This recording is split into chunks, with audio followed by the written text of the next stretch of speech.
नमस्कार, मैं हूं तान्या खन्ना। सबसे पहले लखनऊ का रुख करते हैं, जहां पर राजनाथ सिंह इस वक्त अपना नॉमिनेशन फाइल कर रहे हैं। कलेक्ट्रेट में इस वक्त राजनाथ सिंह नजर आ रहे हैं और इस वक्त राजनाथ सिंह अपना पर्चा भर रहे हैं। लखनऊ से चुनावी मैदान में राजनाथ सिंह पिछली बार गाजियाबाद से चुनाव वो जीते थे, लेकिन इस बार लखनऊ से चुनावी मैदान में उतर रहे हैं।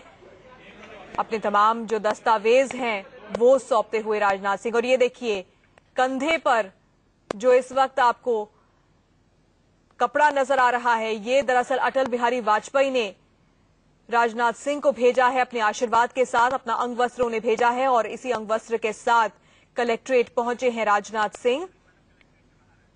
इस वक्त विपिन चौबे कलेक्ट्रेट के बाहर से हमारे साथ जुड़ गए हैं। विपिन, हम देख सकते हैं तस्वीरों में कि इस वक्त नॉमिनेशन की जो प्रक्रिया है वो शुरू हो गई है वहां पर, और खास बात यह है कि अटल बिहारी वाजपेयी के आशीर्वाद के रूप में जो उन्होंने अंगवस्त्र भेजा था वो भी राजनाथ सिंह के कंधों पर नजर आ रहा है।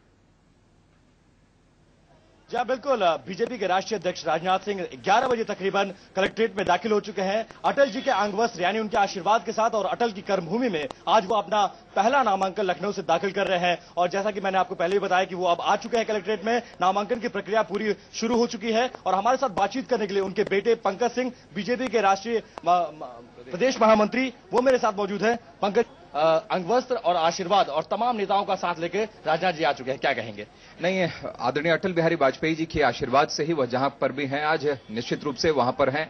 और अटल जी को अपने पिता के स्वरूप में सभी लोग, भारतीय जनता पार्टी का एक एक कार्यकर्ता देखता है, उनकी श्रद्धा दिल से करता है। और आज लखनऊ जहां से वह सांसद थे, जहां से वह प्रधानमंत्री चुनकर गए, उनका क्षेत्र है और उनसे आशीर्वाद प्राप्त करके वो यहां पर आए हैं। तमाम नेताओं को, अमित शाह, लालजी टंडन और इसके अलावा जितने भी यूपी के बड़े नेता हैं, लक्ष्मीकांत वाजपेयी, सबको वो साथ लेकर आए हैं। माना जाए कि अब जो भी मतभेद थे, जो भी तमाम चीजें खत्म हो चुकी हैं, सब लोग चुनाव में एक साथ हैं और अपनी ताकत को दिखाने के लिए, साथ को दिखाने के लिए एक साथ सबको लेकर अटल के आशीर्वाद के साथ आए हैं। नहीं, आपने देखा कि किस प्रकार से लगभग 3-4 किलोमीटर का यात्रा पूरे कार्यकर्ताओं ने पैदल तय किया है। कहीं पर भी कोई भटकाव नहीं था और सभी नेता भारतीय जनता पार्टी के, यहां पर बड़े नेता कई यहां पर साथ में थे।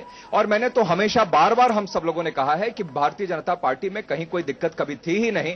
सबकी आंखों में मात्र एक ही संकल्प है कि नरेंद्र मोदी जी को प्रधानमंत्री बनाना है और हिंदुस्तान को दोबारा से हम जिस वैभव पर पहुंचाना चाहते हैं, उस वैभव पर पहुंचाने के लिए देश की जनता पूरी तरीके से भाजपा के नेतृत्व के साथ में है, भाजपा की विचारधारा के साथ में है। लखनऊ के आसपास की सीटें बीजेपी के पास कभी नहीं आती थी, उनके खाते में नहीं आती थी। इस बार राष्ट्रीय अध्यक्ष चुनाव लड़ रहे हैं, अटल की कर्मभूमि मानी जाती है।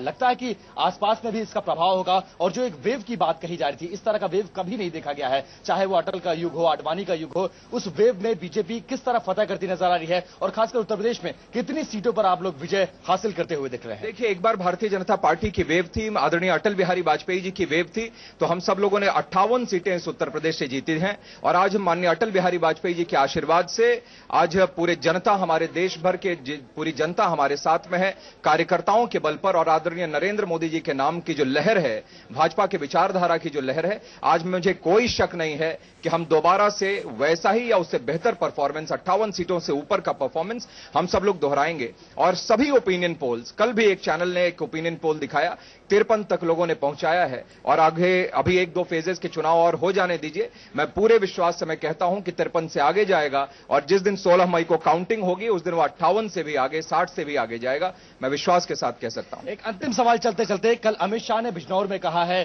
कि ये चुनाव जो है सम्मान और अपमान का चुनाव है, यानी अपमान का बदला लेने का और सम्मान हासिल करने का। किस तरह से इस बयान को देखते हैं? बहुत साफ उन्होंने यह कहा है कि हम सब लोग जो भारत की जनता के साथ जिस तरीके का व्यवहार यह कांग्रेस की पार्टी ने किया है, उत्तर प्रदेश में समाजवादी पार्टी ने किया है, लोगों को जो बेसिक कम्युनिटीज मिलनी चाहिए थे, जो बहुत लोगों का जो मौलिक अधिकार था, उसका हनन हुआ है कई जगहों पर। उन सबके सम्मान की रक्षा करने की बात उन्होंने कही है। इसमें कहीं पर भी मुझे लगता है कोई गलत बात उन्होंने नहीं कही। सबके, समाज के सभी वर्गों के सम्मान की बात उन्होंने कही है। क्योंकि आजादी के 65 वर्षों के बाद भी जब कई माता पिता अपने बच्चों को भूखे सुलाने के लिए मजबूर हों, कई लोग ऐसे जिनके रात में सोएं तो उनके सिर के ऊपर छत न हो, तो सच में उनके सम्मान दिलाने का वक्त अब आ गया है। हमसे बात करने के लिए बहुत बहुत शुक्रिया पंकज, और मेरी शुभकामनाएं भी आपके साथ है।